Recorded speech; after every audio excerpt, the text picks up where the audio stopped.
اپنے من کے کانوں سے سنیں۔ سورہ توبہ اس کی آیت نمبر 103 ہے۔ باری تعالیٰ نے اپنے محبوب مکرم صلی اللہ علیہ وسلم سے مخاطب ہو کر ارشاد فرمایا، خذ من اموالہم صدقہ، وہی صدقہ کا لفظ آ گیا، زکوٰۃ اس کے اندر ہوئی۔ باری تعالیٰ اپنے محبوب سے فرما رہے ہیں کہ اے میرے محبوب مکرم صلی اللہ علیہ وسلم، ان کے مالوں سے صدقات وصول کریں۔ اللہ کسے کہہ رہا ہے؟ سرکار دو عالم صلی اللہ علیہ وسلم، محبوب آپ ان سے صدقات وصول کریں، خود ان سے وصول کریں۔ ایک بات ذہن نشین کر لیں کہ اللہ نے حکم تو دیا اپنے رسول کو، اور 14 صدیاں پہلے جب یہ آیت اتری ہوئی، جب آقا ظاہری طور پر جلوہ افروز تھے، تو اس وقت بھی اسلام اتنی دور دور تک پھیل چکا تھا کہ ہر کسی کے پاس جا کر اس سے ڈائریکٹ صدقات اور زکوٰۃ وصول کرنا یہ ممکن نہیں۔ پھر ہمارے آقا صلی اللہ علیہ وسلم نے اس مقصد کے لیے نمائندے رکھے جن کو عاملین زکوٰۃ کہتے ہیں۔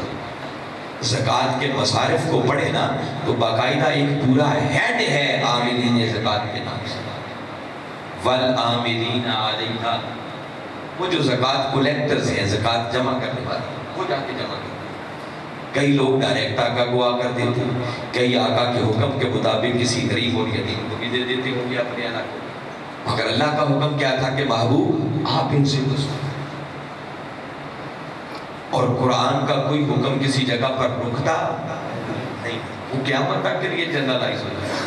آج اگر قرآن کے اندر یہ کلمات موجود ہیں، اس کا معنی ہے باری تعالیٰ آج بھی اپنے محبوب سے فرما رہے ہیں، محبوب آپ ان کے مالوں سے صدقات وصول کریں۔ میری بات سمجھ آ رہی؟ اس کا معنی یہ ہے کہ باری تعالیٰ ہمیں سمجھا رہے ہیں کہ میرے بندو، جب تم صدقہ کرتے ہو، خیرات کرتے ہو، زکوٰۃ دیتے ہو، تو بظاہر تمہارا دیا ہوا صدقہ اور زکوٰۃ کسی غریب کے ہاتھوں میں جاتا ہے، مگر حقیقت میں دست مصطفیٰ اسے خود وصول کرتے ہیں۔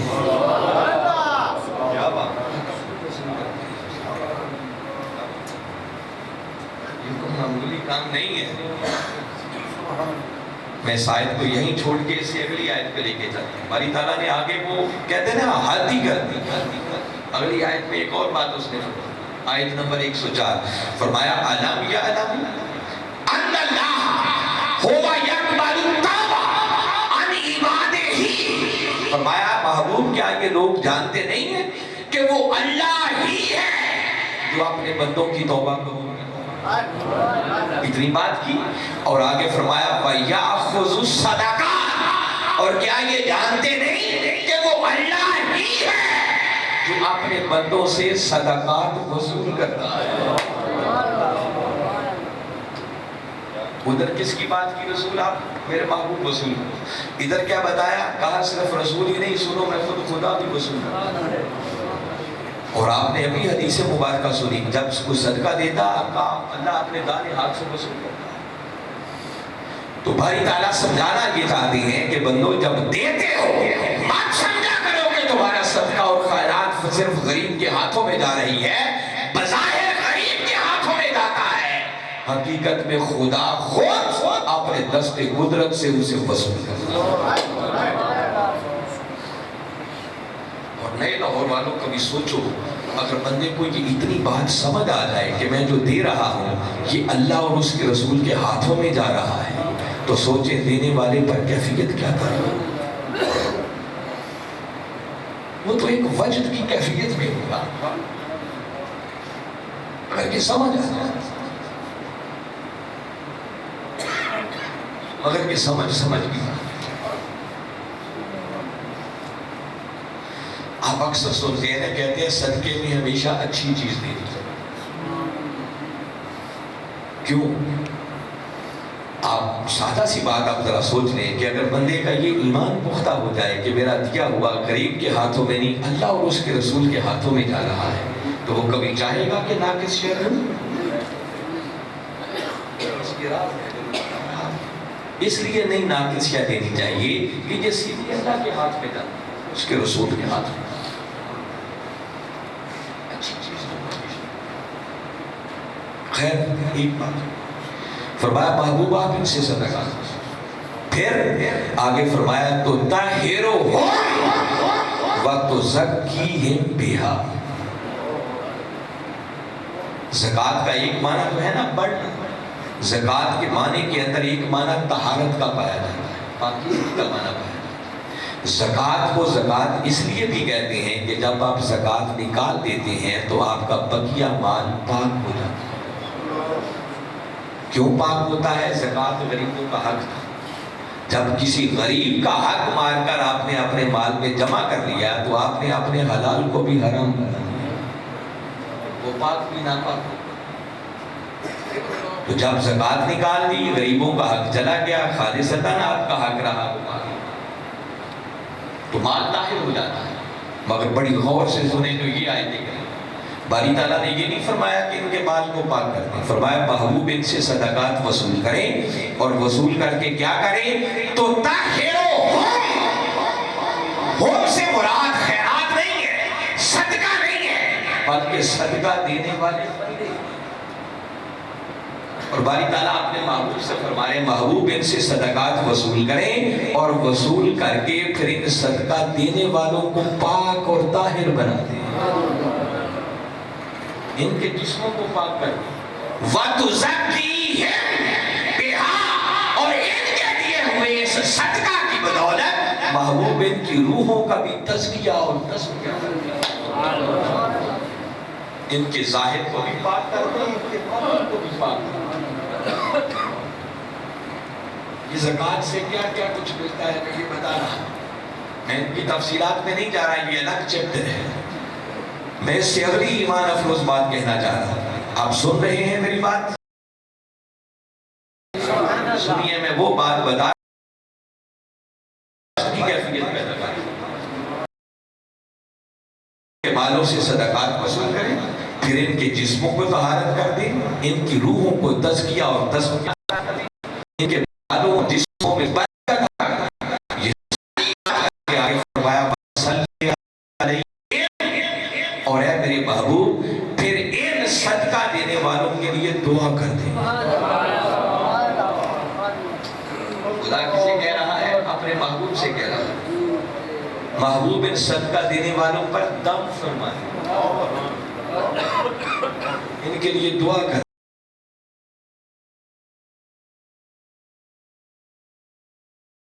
دم فرما دے گا، ان کے لیے دعا کر دے گا، تو تیری دعا کے صدقے ان کی بے چین روحوں کو سکون مل جائے گا۔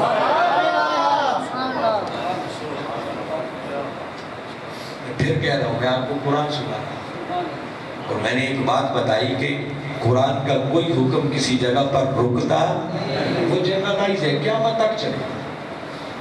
جس کا مطلب یہ ہے کہ باری تعالیٰ آج بھی اپنے محبوب سے فرما رہے ہیں، محبوب کیا ہوا 14 صدیوں میں، آج بھی آپ صدقہ دینے والوں کے لیے ذرا میری بارگاہ میں ہاتھ اٹھا دیں۔ دیکھیں نا، ہم دعائیں کروانے کے لیے مارے پہ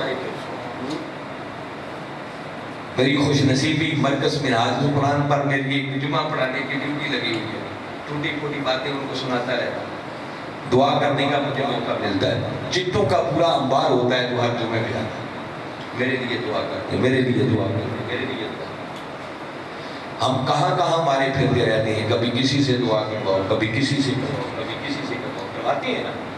اللہ کے نیک بندوں سے دعائیں کروانا یہ حکم خدا بھی ہے اور سنت مصطفیٰ، غلط کام نہیں ہے، اچھا کام ہے۔ مگر نئے لاہور والوں مجھے بتاؤ، کائنات میں کوئی آقا سے بڑھ کر بھی دعا کرنے والا ہے؟ اور میرے آقا سے بڑھ کر بھی کوئی دعا کرنے والا ہو؟ ان سے بڑھ کر کس کی دعا کرنے والا؟ اور اللہ نے 14 صدیاں گزر جانے کے بعد بھی یہ دروازہ بند نہیں کیا۔ فرمایا نئے لاہور والوں، اگر چاہو کہ آج 14 صدیاں بیت جانے کے بعد بھی ڈائریکٹ اللہ کے محبوب سے ہی دعائیں بھی وہ رسول ہمارے لیے دعا کر دے، تو فرمایا یہ دروازہ آج بھی کھلا ہے۔ جو آدمی صدقہ کرے گا، خیرات کرے گا، کسی حاجت مند کی حاجت پوری کرے گا، ادھر وہ صدقہ دے گا، صدقہ غریب کے ہاتھوں میں جائے گا،